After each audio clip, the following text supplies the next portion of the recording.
പ്രിയമുള്ള സഹോദരന്മാരെ, സഹോദരിമാരെ, ഏവർക്കും ദൈവാനുഗ്രഹം എപ്പോഴും ഉണ്ടായിരിക്കട്ടെ. അഊദു ബില്ലാഹി മിനശ് ശൈത്വാനിർ റജീം. അലാ തുഖാതിലൂന ഖൗമൻ നഖസു അയ്മാനഹും. തങ്ങളുടെ ശബ്ദങ്ങൾ ലംഘിക്കുകയും റസൂലിനെ പുറത്താക്കാൻ മുതിരുകയും ചെയ്ത ഒരു ജനവിഭാഗത്തോട് നിങ്ങൾ യുദ്ധം ചെയ്യുന്നില്ലേ? അവരാണല്ലോ നിങ്ങളോട് ആദ്യ തവണ യുദ്ധം തുടങ്ങിയത്. അവരെ നിങ്ങൾ ഭയപ്പെടുകയാണോ? എന്നാൽ നിങ്ങൾ ഭയപ്പെടാൻ ഏറ്റവും അർഹതയുള്ളത് അള്ളാഹുവെയാണ്, നിങ്ങൾ വിശ്വാസികളാണെങ്കിൽ. അപ്പോൾ ബദർ യുദ്ധം തുടങ്ങുന്നതിന് മുമ്പ് അവതരിച്ച ആയത്തായിരിക്കും ചിലപ്പോൾ ഇത്. അപ്പോൾ ഒരുപാട് പേര് ഇത് ബദർ യുദ്ധം തുടങ്ങുന്നതിന് മുമ്പ് യുദ്ധത്തിന് വേണ്ടി തിരക്ക് കൂട്ടിയിരുന്നു. അപ്പോൾ പ്രവാചകൻ കൈയടക്കി വെക്കാനാണ് പറഞ്ഞത്. അപ്പോൾ യുദ്ധം അവർക്ക് അനിവാര്യമായപ്പോൾ തിരക്ക് കൂട്ടിയവർ ചിലർ എന്ത് ചെയ്തു? ഭയപ്പെട്ടു. യുദ്ധത്തിന് പോകാൻ മടി. ഞങ്ങളുടെ കയ്യിലൊന്നും ഇല്ലല്ലോ, വാളില്ലല്ലോ, നമ്മൾ പരാജയപ്പെടും, നമ്മൾ മരണം ഉറപ്പാണ് എന്നൊക്കെ പറഞ്ഞ് ഭയപ്പെട്ടു. പക്ഷെ മറ്റു ചില കൂട്ടർ വളരെ ധൈര്യത്തോടു കൂടി നിന്നു. എന്തു വന്നാലും ഞങ്ങൾ വിജയിക്കും, ഞങ്ങൾക്ക് അള്ളാഹും റസൂലും ഉണ്ട് എന്ന് 80% പേർ ഉറച്ച് വിശ്വസിച്ചു. ബാക്കിയുള്ളവരോട് ഭയപ്പെടുകയും ചെയ്തു. അങ്ങനെയുള്ള അവസരത്തിലാണ് ഈ സൂക്തം അവതരിച്ചതെന്ന് തോന്നുന്നു. അപ്പം പറയാണ്, നിങ്ങൾ എന്തിന് യുദ്ധം ചെയ്യാതിരിക്കണം? അവർ നിങ്ങൾ ഒരുപാട് ദ്രോഹങ്ങൾ ചെയ്തിട്ടുണ്ട് അല്ലേ? പ്രവാചകനെ പല തവണ കൊല്ലാൻ ശ്രമിച്ചിട്ടുണ്ട് അല്ലേ? പ്രവാചകൻ്റെ വീട് വളഞ്ഞു കൊല്ലാൻ വേണ്ടി ശ്രമിച്ചു. അപ്പോൾ കൊലപാതക കുറ്റത്തിനൊരു അർഹനാണ്. കൊല്ലാതെ അള്ളാഹു രക്ഷപ്പെടുത്തിയത് കൊണ്ടാണ്, അല്ലെങ്കിൽ അവർ കൊന്നിട്ടുണ്ടായിരുന്നു. അതുപോലെ തന്നെ സൗർ ഗുഹയിൽ വെച്ചിട്ടും അള്ളാഹു രക്ഷപ്പെടുത്തി. ഈ ചെന്തിവല മൂലവും ഒക്കെ രക്ഷപ്പെടുത്തി. അപ്പോൾ സുറാഖാൻ്റെ വ്യക്തി കൊല്ലാൻ വേണ്ടി ശ്രമിച്ചിരുന്നു. അപ്പോഴും അള്ളാഹു എന്ത് ചെയ്തു? സുറാഖയുടെ മനസ്സ് മാറ്റി കൊടുത്തു. പല സന്ദർഭങ്ങളിലും ഇവർ കൊല്ലാൻ വേണ്ടി ശ്രമിച്ചിട്ടുണ്ട്. അപ്പോൾ അള്ളാഹു രക്ഷപ്പെടുത്തി എന്നതുകൊണ്ട് ഇവർ കൊലപാതക കുറ്റത്തിന് അർഹരാവാതിരിക്കുന്നില്ല. അപ്പോൾ ഇവർ നിങ്ങളെയും പ്രവാചകനെയും കൊല്ലാൻ വേണ്ടി ശ്രമിച്ച ആ കൂട്ടരോട് നിങ്ങൾ എന്തിന് യുദ്ധം ചെയ്യാതിരിക്കണം എന്നാണ് പറയുന്നത്. അവരാണല്ലോ ആദ്യം യുദ്ധം തുടങ്ങിയത്. അപ്പം നിങ്ങൾ അവരെ ഭയപ്പെടരുത്, അള്ളാഹുവിനെ ഭയപ്പെടണം അല്ലേ? മുസ്ലിം വെച്ചാൽ അള്ളാഹുവിനെ മാത്രം ഭയപ്പെടണം അല്ലേ? ഇസ്ലാം എന്ന് വെച്ചാൽ അനുസരണം, ഭയപ്പെടൽ ഒക്കെ അർത്ഥമുണ്ട്. അപ്പോൾ അള്ളാഹുവിനെ മാത്രം അനുസരിക്കാൻ ഏറ്റവും ഉത്തമൻ അള്ളാഹു, ഭയപ്പെടാൻ അർഹൻ അള്ളാഹു. അള്ളാഹുവിനെ ഭയപ്പെടുക, മറ്റൊന്നിനും സൃഷ്ടികളെ നമ്മൾ ഭയപ്പെടരുത്. ഇപ്പോൾ കാസിം ഉസ്താദിൻ്റെ പ്രഭാഷണത്തിൽ പഠിത്തു കേട്ടു, ഏതോ ഒരു വലിയ ഉത്തരേന്ത്യയിലൊക്കെ ഉണ്ടായിരുന്ന വലിയൊരു സൂഫി വര്യൻ, ഉത്തരേന്ത്യയിലാണ് ഇനിയിപ്പം പ്രവാചകൻ്റെ കാലത്തോ അവിടെ ഷാമോ സിറിയോ അവിടെയൊക്കെ ഉള്ള ഏതോ ഒരു വലിയൊരു സൂഫി വര്യൻ, അല്ലെങ്കിൽ വലിയൊരു ജ്ഞാനി, വലിയ ആലിമ്, വലിയ പണ്ഡിതൻ. ആ പണ്ഡിതനെ രാജാവ് എന്ത് ചെയ്തു? കൊട്ടാരത്തിൽ, രാജാവ് മുസ്ലിം തന്നെയാണ്, കൊട്ടാരത്തിലേക്ക് മക്കളെ പഠിപ്പിക്കാൻ വേണ്ടി വിളിച്ചു. രാജാവിൻ്റെ മക്കളെ പഠിപ്പിക്കാൻ വേണ്ടി വിളിച്ചു.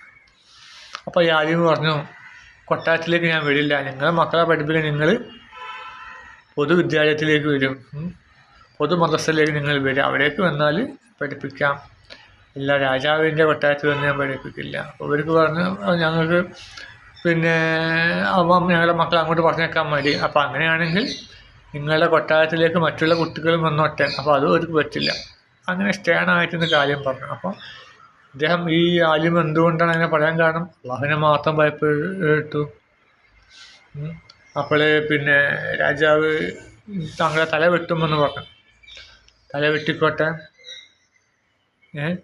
സൃഷ്ടികളെ ഭയപ്പെടുന്നതിന് അള്ളാഹുവിനെ മാത്രമാണ് ഭയപ്പെടുന്നതെന്ന് ഈ ആലിമ പറഞ്ഞു. അപ്പം അങ്ങനെയാണ്. അപ്പം അങ്ങനെയുള്ളവരായിരിക്കണം, അങ്ങനെയുള്ളവർക്ക് വിപ്ലവം സൃഷ്ടിക്കാൻ കഴിയുള്ളൂ, അങ്ങനെയുള്ളവർക്ക് ഇസ്ലാമിനെ സ്ഥാപിക്കാൻ കഴിയുള്ളൂ. നമ്മിൽ പലരും, ഞാനടക്കമുള്ള പലരും ഭൗതികതയും ഭൂമിയിലെയും മറ്റു മനുഷ്യരെയും നമ്മൾ പേടിക്കുന്നു, പോലീസിനെയും പട്ടാളത്തിനെയും ഒക്കെ പേടിക്കണം. പക്ഷേ പരിധി വിട്ടൊരിക്കലും പേടിക്കാൻ പാടില്ല. 1921 സിനിമയിൽ ഉമ്മറല്ല, മറ്റൊരു വ്യക്തി പറയുന്നുണ്ട്. ആ ഉമ്മർ ചോദിക്കണം, ഉമ്മർ ബ്രിട്ടീഷ് പട്ടാളക്കാരാണ്, നിങ്ങൾക്ക് എന്താണ് ആവശ്യമെന്ന് ചോദിച്ചപ്പം ആ വ്യക്തി പറഞ്ഞു, ആ മുസ്ലിമായ വ്യക്തി പറഞ്ഞു, നിങ്ങളുടെ പട്ടാളക്കാർ ഞങ്ങളെ പിടിച്ചു പോയപ്പോൾ ഞങ്ങളുടെ ശരീരത്തിൽ പല രോമങ്ങളും കൊഴിഞ്ഞു പോയിട്ടുണ്ട്, അതല്ലാതെ ഇനിയും ശരീരത്തിൻ്റെ മറ്റു പല ഭാഗങ്ങളും പല രോമങ്ങളും ഉണ്ട്, അതും കൂടി ഒന്ന് പിഴുതു തരണം എന്ന് പറയാം. അത്രക്കും ധൈര്യത്തോടു കൂടി കാര്യം പറയാൻ അല്ലേ. എന്നിട്ട് അവരെ കൊന്നൊടുക്കുക, എല്ലാവരും വെടിവെച്ച് കൊന്ന്. അതിന് തൊട്ട് മുമ്പാണ് ഇത്രയും ധൈര്യത്തോടു കൂടി പാടുന്നത്. അപ്പം മരണം എന്ന് കരുതി ഒരു വിശ്വാസി മരിക്കുക എന്ന് കരുതി അവന് അവസാന വാക്കല്ല. മരണം ഒരു അവസാന വാക്കല്ല. മരണത്തോടു കൂടി മറ്റൊരു ജീവിതം നമ്മൾ തുടങ്ങുകയാണ്. അപ്പം മരണത്തെ നമ്മൾ ഒരിക്കലും പേടിക്കരുത്. അതുപോലെ തന്നെ ഭൂമിയിലെ മറ്റു മനുഷ്യരെ പേടിക്കരുത്, മറ്റൊന്നിനെയും സർക്കാരിനെയോ ഒന്നിനും പേടി. ദൈവത്തെ മാത്രം ഭയപ്പെടാം. ഭൂമി സൃഷ്ടിച്ച നമ്മെ സൃഷ്ടിച്ച ദൈവത്തെ മാത്രം ഭയപ്പെട്ടാൽ അവൻ നമുക്കൊരു വഴി ഉണ്ടാക്കി തരും അല്ലേ. സൗർ ഗുഹയിൽ നിന്ന് പ്രവാചകൻ രക്ഷിച്ച പോലെ, അതുപോലെ ശത്രുക്കളെ മധ്യത്തിൽ നിന്ന് ഒരു പുതപ്പ് കൊണ്ട് പ്രവാചകൻ അല്ലെങ്കിൽ ഒരു പിടി മണ്ണുകൊണ്ട് പ്രവാചകൻ രക്ഷിച്ച പോലെ, അതുപോലെ തന്നെ ജൂത പുരോഹിതന്മാരുടെ കയ്യിൽ നിന്നും ഈസാ നബി രക്ഷിച്ച പോലെ അള്ളാഹു നമ്മെ തീർച്ചയായും രക്ഷിക്കും. അപ്പോൾ അള്ളാഹുവിനെ മാത്രം ഭയപ്പെട്ട് നമ്മൾ മുന്നോട്ട് പോവുക. നമ്മൾ പലരും ഭയപ്പെടുന്നതുകൊണ്ടാണ് നമുക്കൊന്നും ചെയ്യാൻ പറ്റാത്താവും. നമ്മൾ ഏകദൈവത്തെ മാത്രം ഭയപ്പെട്ട് നമ്മൾ ജീവിച്ചാൽ നമുക്ക് വലിയ ഉന്നതികൾ നേടാൻ കഴിയും. നഷ്ടപ്പെടുവാനുള്ളത് നമുക്ക് ചില കൈവിലങ്ങളും അല്ലാതെ തന്നെ മാർക്സിസ്റ്റുകാർ പറഞ്ഞ മാതിരില്ലേ. മാർക്സിസ്റ്റുകാർ ദൈവനിഷേധികളാണെന്നിരുന്നാലും അവർ ചില കാര്യങ്ങൾ, ഇതുപോലത്തെ ചില കാര്യങ്ങൾ നല്ലതുണ്ട്. ഏതൊരു നിരീശ്വരവാദ പ്രസ്ഥാനമാണെങ്കിലും ദൈവനിഷേധ പ്രസ്ഥാനമാണെങ്കിലും സാത്താനിക പ്രസ്ഥാനമാണെങ്കിലും അവർ ചെയ്തുകൊണ്ടിരിക്കുന്ന ചിലത് എന്തെങ്കിലുമൊക്കെ നല്ലതുണ്ടാവും. അതുകൊണ്ടാണ് അള്ളാഹു അങ്ങനെയുള്ള പ്രസ്ഥാനങ്ങൾ നിലനിർത്തുക. അതിൽ നിന്ന് പഠിക്കാനോ ഗുണപാഠങ്ങളൊക്കെ ഉണ്ടാവും. അതാണ് ഒരു ആമയിൽ നിന്ന് പോലും നമുക്ക് ഗുണപാഠമുണ്ട് അല്ലേ. ആമ എന്ത് ചെയ്യും? ശത്രുക്കൾ വന്നാൽ തല എന്ത് ചെയ്യും? ആമത്തോടിനുള്ളിൽ ഇരുന്നത് ക്ഷമയോടുകൂടി എത്ര നേരം വേണമെങ്കിൽ, 1 മണിക്കൂർ 2 മണിക്കൂർ, ഒരു കുറുക്കനിപ്പം ആമത്തോടിന് മുമ്പിൽ നിൽക്കുകയാണെങ്കിൽ 1-2 മണിക്കൂർ വേണമെങ്കിൽ ആമ എന്ത് ചെയ്യും? അതിൻ്റെ തല ഉള്ളിലിട്ട് സുഖമായിട്ട് കിടന്നുറങ്ങും. കുറേ കഴിഞ്ഞ് കുറുക്കനെ കുറേ ക്ഷമ നശിച്ച് കുറുക്കൻ ഇട്ടേച്ച് പോകും. അപ്പോൾ ആമ സുഖമായിട്ട് എണീച്ച് പോകും. അപ്പോൾ ഇങ്ങനെയൊക്കെ ഓരോ ഇതിലും അള്ളാഹുവിന് ഓരോ സൃഷ്ടികളിലും ഒക്കെ ഗുണപാഠമുണ്ട്. അതുപോലെ ഓരോ പ്രസ്ഥാനങ്ങളിലും, ഓരോ നിരീശ്വരവാദ പ്രസ്ഥാനങ്ങളിലും സാത്താനിക പ്രസ്ഥാനങ്ങളിലും ഒക്കെ എന്തെങ്കിലുമൊക്കെ ഗുണപാഠങ്ങളുണ്ട്. അപ്പോൾ അതുകൊണ്ടാണ് അള്ളാഹു അവരെ നിലനിർത്തുന്നത്. ഇപ്പോൾ ഉദാഹരണമായിട്ട് ഇപ്പോൾ ഭൂമി ഉരുണ്ടതാണെന്നൊരു കൂട്ടർ പഠനമുണ്ടല്ലോ, ശാസ്ത്രത്തിൻ്റെ ആൾക്കാർ അല്ലെങ്കിൽ സാത്താൻ്റെ ആൾക്കാർ. അപ്പം അവർ അങ്ങനെ ചെയ്തതുകൊണ്ട് എന്താണ് ഗുണം? അല്ലെങ്കിൽ നമ്മുടെ ഈ ഡോം മനുഷ്യന്മാർ പൊട്ടിച്ച് കളഞ്ഞിട്ടുണ്ടാവും. മനസ്സിലെ നമുക്ക് ചുറ്റും വജ്രത്തിൻ്റെ ഡോമുണ്ട്. അപ്പം നമ്മളെല്ലാവരും കൂടി ചേർന്ന് പൊട്ടിക്കാമെന്ന് ഞങ്ങൾ ഒറ്റക്കെട്ടായിട്ട് ശ്രമിച്ചു കഴിഞ്ഞാൽ ചിലപ്പോൾ പൊട്ടാൻ സാധ്യതയുണ്ട്.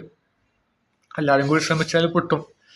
ഇതിപ്പോൾ അവർ രഹസ്യമായിട്ടാണ് പൊട്ടിക്കുന്നത്. അവർ ഇല്ലുമിനാറ്റി രഹസ്യമായിട്ട് ആരും കാണാതെ രാത്രിയിലൊക്കെ പോയിട്ട് മിസൈലൊക്കെ വിട്ട് പൊട്ടിക്കാൻ ശ്രമിക്കും. പക്ഷെ അതിനൊക്കെ പരിധിയുണ്ട്. മനസ്സിലെ ഇപ്പോൾ രാത്രിയിൽ പോയിട്ട് ഒരു ബാങ്ക് കളക്ഷൻ നടത്തുന്നതിലൊക്കെ പരിധിയുണ്ട്. ആ ഒരു ശബ്ദം കേൾക്കാതെ നമുക്ക് പൊട്ടിക്കണമെങ്കിൽ കുറച്ച് പ്രയാസമുണ്ട്. അതേസമയം സർക്കാരൊക്കെ അറിഞ്ഞുകൊണ്ടാകുമ്പോൾ എളുപ്പം നിഷ്പ്രയാസം നമുക്ക് ആ ATM എടുക്കുക പൊട്ടിക്കുകയോ ഒക്കെ ചെയ്യാം.